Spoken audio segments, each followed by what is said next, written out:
Hello student, good morning. मैं Omveer sir, class 12th के लिए आज हम अल्कोहल से कुछ टॉपिक लेते हैं।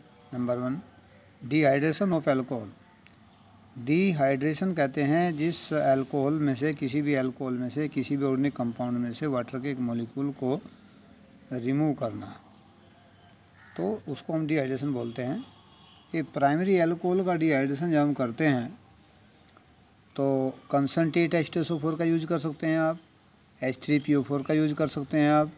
सेकेंडरी अल्कोहल का डिहाइड्रेशन करें तो 85% H3PO4 का यूज़ कर सकते हैं, और टर्सरी अल्कोहल का अगर डिहाइड्रेशन करें तो इसमें 20% H3PO4 की उपस्थिति में ले सकते हैं। इस प्रत्येक ईच केस में आपको एल्कीन ही बनेगा, ये ध्यान रखने का पॉइंट है।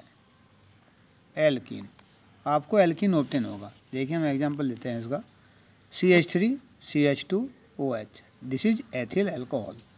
कंसनट्रेट H2SO4 और H3PO4 की प्रेजेंस में एट अबाउट 443 केल्विन टेम्परेचर। तो एक यहाँ से OH कार्बन से और उसके नियरेस्ट उस कार्बन से H जाता है जहाँ H की संख्या कम होती है, लेकिन यहाँ H केवल एक कार्बन के साथ जुड़ा हुआ है, 3 H हैं, दूसरा कार्बन है नहीं, तो ये प्राइमरी अल्कोहल है। तो एक H यहाँ से और एक OH यहाँ से, this remove in the form of water. तो क्या निकल गया है यहाँ से? Water, H2O। और आपको ऑब्टेन का हुआ CH2 डबल बॉन्ड CH2, तो this is alkene. Now similarly in the secondary alcohol. Secondary alcohol क्यों है?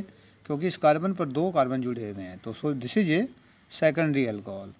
आइसोप्रोपिल अल्कोहल, 85% H3PO4 की प्रेजेंस में जब 440 केल्विन टेम्परेचर पर इसको हीट किया जाता है तो एक कार्बन से तो H निकलना है। अब उसके नियरेस्ट 2 कार्बन है, एक कार्बन ये है, एक कार्बन ये है, तो क्या होगा? यहाँ से निकाल दो एक H या यहाँ से निकाल दो, तो क्या ऑब्टेन हो जाएगा?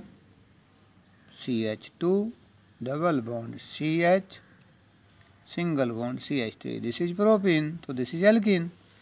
Now in case of tertiary alcohol, ये टर्सरी अल्कोहल देखिए, इस कार्बन पर 3 कार्बन जुड़े हुए हैं, एक OH है, और 20% H3PO4 के साथ 358 केल्विन टेम्परेचर पर जब हीट करते हैं तो एक कार्बन से तो H निकलना ही है, और उसके नियरेस्ट उस कार्बन से जिस पर H कम होते हैं, लेकिन यहाँ इस कार्बन पर 3 है, यहाँ भी 3, यहाँ भी 3 H हैं, तो कहीं से भी आप एक H को निकाल दें और एल्कीन बन जाएगा आपका। तो ये बन गया आपका alkene, CH2 double bond C single bond CH3 single bond CH3। तो इस तरीके से हमने देखा कि जब हम कंसनट्रेट H2SO4 के साथ गर्म करते हैं, H3PO4 के साथ गर्म करते हैं, टेम्परेचर लेते हैं, प्राइमरी अल्कोहल का भी एल्कीन बनता है। 85% H3PO4 लेते हैं तो इसका भी एल्कीन बनता है, प्रोपीन। और टर्सरी अल्कोहल का डिहाइड्रेशन करते हैं H3PO4 20%, ये नोट करना पॉइंट है, 20% ही लेना होता है इसमें, तो ये बनता है आपका isopropene. Now dehydration with copper. देखिए कॉपर के साथ भी डिहाइड्रेशन कर सकते हैं आप। तो कॉपर के साथ में अगर डिहाइड्रेशन करते हैं तो 300 डिग्री सेंटीग्रेड टेम्परेचर लेना पड़ता है, चाहे प्राइमरी अल्कोहल है, चाहे सेकेंडरी अल्कोहल है, चाहे टर्सरी अल्कोहल है। तो प्राइमरी अल्कोहल के केस में क्या होता है? डिहाइड्रेशन जब होता है, ध्यान रखना है, कॉपर 300 डिग्री सेंटीग्रेड टेम्परेचर पर। एल्डिहाइड में डिहाइड्रेशन नहीं बोलेंगे इसे, डिहाइड्रोजीनेशन, डिहाइड्रोजीनेशन, डिहाइड्रोजीनेशन। क्योंकि कॉपर क्या करता है? डिहाइड्रेशन नहीं करता, ये कॉपर 300 डिग्री सेंटीग्रेड टेम्परेचर पर हाइड्रोजन को रिमूव करता है। तो एक हाइड्रोजन तो यहाँ से और एक हाइड्रोजन उसी कार्बन से जिस पर वह जुड़ा होता है H2 के रूप में रिमूव हो जाती है, और वो करस्पॉन्डिंग एल्डिहाइड में कन्वर्ट हो जाता है। तो दिस इज एल्डिहाइड।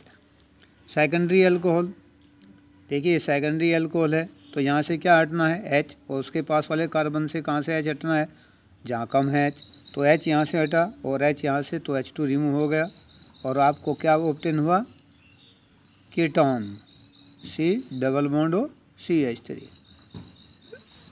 लेकिन टर्सरी अल्कोहल में क्या होता है, जब क्योंकि ये जो कार्बन है इसके पास OH है, यहाँ इस कार्बन के पास कोई H नहीं है। और हमने ये बताया है कि डिहाइड्रेशन के केस में, डिहाइड्रोजनेशन के केस में जिस कार्बन से OH जुड़ा हुआ होता है उसी कार्बन पर अगर H होता है तो H और H मिलकर H2 के रूप में निकल जाते हैं, H2 के रूप में निकल जाते हैं। और हमें कहीं एल्कीन ऑब्टेन होता है, कहीं एल्डिहाइड ऑब्टेन होता है, कहीं कीटोन ऑब्टेन होता है। अब टर्सरी के केस में देखिए, इस कार्बन के साथ कहीं भी H नहीं है, इस पर OH है तो H तो यहाँ से हटना है। जब H यहाँ से हटेगा तो H दूसरा हटेगा कहाँ से? कहीं से नहीं हटेगा, क्योंकि यहाँ सिंगल बॉन्ड O रह जाएगा। और यहाँ से अगर आपने H हटा दिया तो H और H2 निकल जाएगा, यहाँ डबल बॉन्ड आएगा, तो इस O का कोई भी औचित्य नहीं रहेगा।